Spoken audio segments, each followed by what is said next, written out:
মার্কিন president Donald Trump এবং জাপানের প্রথম নারী প্রধানমন্ত্রী সানায়ে তাকাইচি টোকিওর আকাসাকা প্রাসাদে এক দ্বিপাক্ষিক বৈঠকে গুরুত্বপূর্ণ খনিজ এবং বিরল মৃত্তিকা সরবরাহের নিরাপত্তা নিশ্চিত করতে একটি কাঠামো চুক্তি স্বাক্ষর করেছে।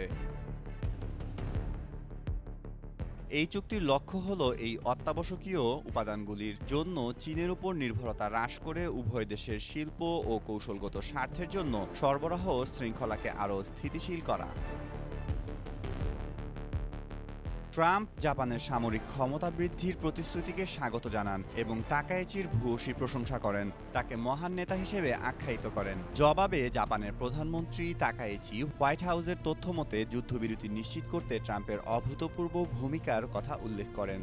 এই চুক্তিটি দুই দেশের সম্পর্ককে এক নতুন সোনালী যুগ হিসেবে চিহ্নিত করছে।